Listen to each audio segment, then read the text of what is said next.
Hi friends, welcome to Sikdar's academy. Sikdar's একাডেমিতে সবাইকে স্বাগত।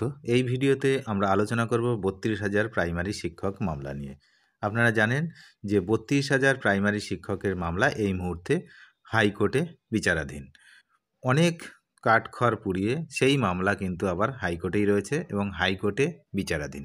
এরই মধ্যে খবর পাওয়া গেল যে দুই পক্ষের আইনজীবী নয়, এক পক্ষের আইনজীবীর মধ্যে দিয়েই গণ্ডগোল। এক পক্ষের আইনজীবী অর্থাৎ সরকার পক্ষের আইনজীবী যারা 32,000 প্রাইমারি শিক্ষকের চাকরি বাঁচাতে হাইকোর্টে গেছেন, তাদের মধ্যে গণ্ডগোল। কী বিষয়, সেই বিষয়ে আমরা আলোচনা করব। আপনারা জানেন মামলাটি সুপ্রিম কোর্ট থেকে হাইকোর্টেই ফেরত পাঠানো হয়েছে। বর্তমানে পুরো মামলাটা নির্ভর করছে হাইকোর্টের ওপর। সুপ্রিম কোর্ট আর কোনো হস্তক্ষেপ করবে না, এমনটাই কিন্তু এর আগেই জানিয়ে দিয়েছিল। প্রসঙ্গত উল্লেখ্য, এই মামলা প্রথম কিন্তু এই মামলায় এই যে 32,000 চাকরি বাতিলের নির্দেশ দিয়েছিলেন বিচারপতি অভিজিৎ গঙ্গোপাধ্যায়, তারপর এই মামলা চলে যায় সুপ্রিম কোর্টে এবং সেখানেই স্থগিতাদেশ দেয়। আপাতত স্থগিতাদেশই রয়েছে। এরপর সেই মামলা সুপ্রিম কোর্ট আবার হাইকোর্টে পাঠিয়ে দিয়েছে এবং সেখানে রাজ্য সরকারের যে সমস্ত আইনজীবীরা ছিলেন তাদের মধ্যে নিজেদের মধ্যেই জজের সামনে অর্থাৎ বিচারকের সামনেই তারা কিন্তু বাকবিতণ্ডায় জড়িয়ে পড়ে।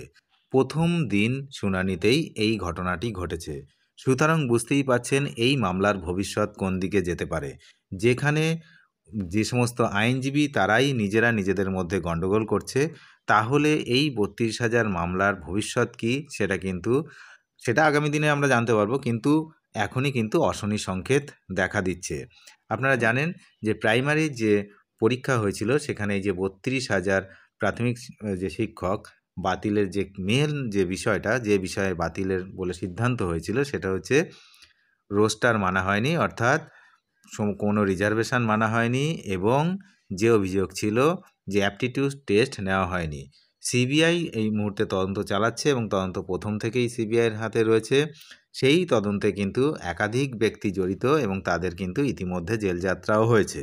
আপনারা জানেন সেই সিবিআইয়ের তদন্ত একদিকে যেমন চলছে, একই রকম তাদের যে ইনভেস্টিগেশন, যেখানে চার্জশিট, সেই সব জায়গাতেও কিন্তু অ্যাপটিটিউড টেস্টের কথা বলা হয়েছে এবং অ্যাপটিটিউড টেস্ট যে নেওয়া হয়নি, যারা ইন্টারভিউ নিয়েছিলেন তারাও কিন্তু সরাসরি এসে হাইকোর্টে রুদ্ধদ্বারে কিন্তু যে রুদ্ধদ্বার সাক্ষাৎ অর্থাৎ দরজা বন্ধ করে যে সাক্ষাৎ, সেখানে কিন্তু তাদের গোপন জবানবন্দি সেখানেও কিন্তু রেকর্ড করা হয়েছে এবং সেখানে তারা যে অ্যাপটিটিউড টেস্ট নেননি সেটাও কিন্তু পরিষ্কার স্বীকার করেছেন। এমনকি সরকার পক্ষের আইনজীবী তিনিও বলেছিলেন এই অ্যাপটিটিউড টেস্ট সম্পর্কে তার কিছু জানা নেই।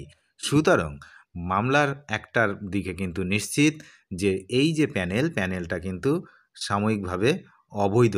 আর এই যে লোকটিকে আপনারা দেখতে পাচ্ছেন, এনারাই কিন্তু সেই সময় টাকা পয়সা নিয়ে এই কাজটি করেছিলেন। যাবতীয় দোষ, এই যে 32,000 যদি চাকরি বাতিল হয় তার পুরো দায় কিন্তু এই ধরনের ব্যক্তিদের। কিন্তু অদ্ভুত ব্যাপার, আমাদের যে সমস্ত শিক্ষকদের চাকরি বাতিল হচ্ছে তারা কিন্তু খুব কম সময় তাদেরকে দায়ী করছেন।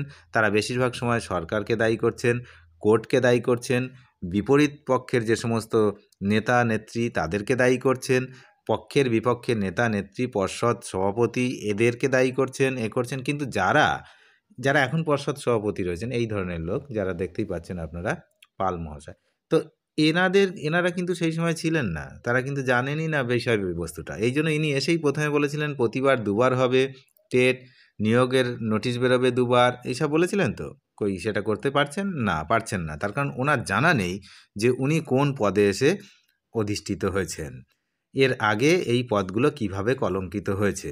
সুতরাং সেই জন্য উনি বলে ফেলেছিলেন।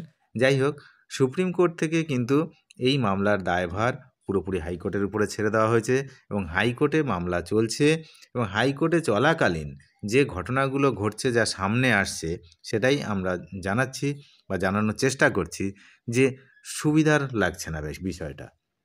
তার কারণ যদি আপনি বিচারপতির সামনে নিজেরাই ঝগড়া করতে থাকেন, তাহলে সেই মামলার কতটা আপনাদের কাছে কনফিডেন্স রয়েছে সেটা তো বোঝাই যায়। কনফিডেন্স যদি থাকে তাহলে নিজেরা ঝগড়া হয় না। নিশ্চয়ই সেখানে কনফিডেন্সের অভাব রয়েছে। এই পক্ষে যারা 32,000 চাকরির বাতিলের পক্ষে যে মামলাটা রয়েছে, যে উকিল বাবুরা রয়েছেন তাদের অ্যাডভান্টেজ কিন্তু বেশি থাকে। আপনারা জানেন যে যদি বিচারের পদ্ধতিতে যদি দেখা যায় যে দুই পক্ষের মধ্যে যে পক্ষ ঠিকঠাকভাবে তথ্য পেশ করবে সেই পক্ষই কিন্তু জিতে যাওয়ার সম্ভাবনা বেশি থাকে। আর যারা তথ্য প্রমাণ ঠিকঠাক দিতে পারবে না, নিজেরা গণ্ডগোল করবে সেখানে বিচারপতির সামনে, তাহলে কিন্তু সেটা স্পষ্ট যে তাদের কাছে তাদের যে শিকড় সেটা কিন্তু শক্ত নেই। এটা কিন্তু পরিষ্কার বোঝা যাচ্ছে। আর তার কারণ শক্ত কিভাবে থাকবে? প্রমাণ তো এর আগেও হয়েছে যে অ্যাপটিটিউড টেস্ট হয়নি, এই প্রমাণ আগে থেকেই আছে। তারপরে তারা স্বীকার করেছেন, সেগুলো রেকর্ডিংও রয়েছে। তাই এর পক্ষে কী যুক্তি দেখাতে পারে আপনারাই বলুন? অ্যাপটিটিউড টেস্ট তো হয়নি, তারপরে রিজার্ভেশন মানা হয়নি। যারা রিজার্ভ ক্যান্ডিডেট তারা যা নাম্বার পেয়েছে তার থেকে যারা আনরিজার্ভ ক্যান্ডিডেট তারা বেশি নাম্বার পেয়েও চাকরি পেয়েছে। এমন এ তো লিস্ট বেরোনোর পরে আপনারা দেখতে পাচ্ছেন, যেটা তরুণজ্যোতি উকিলবাবু তরুণজ্যোতি তিওয়ারি তার মামলার প্রেক্ষিতেই কিন্তু লিস্ট বার করতে বাধ্য হয়েছিল প্রাইমারি বোর্ড। সেখানে কিন্তু দেখা গেছে যে যাদের অ্যাপটিটিউড টেস্টের নাম্বার, ইন্টারভিউয়ের নাম্বার এরা তো দেখতে পায়নি, যারা হচ্ছে পাস করেনি আর কি, যারা চাকরি পায়নি, এরা চাকরি পেয়েছে, তারা করেছে। কিন্তু পুরো যে নাম্বারটা রয়েছে সেই নাম্বারে যে লিস্ট রয়েছে সেই লিস্টে দেখা যাচ্ছে যে যাদের অ্যাকাডেমিক স্কোর ভালো তাদের অ্যাপটিটিউড টেস্ট বা ইন্টারভিউতে নাম্বার কম। অনেক ধন্যবাদ শেষ পর্যন্ত দেখার জন্য। নজর রাখুন শিকদার্স একাডেমিতে।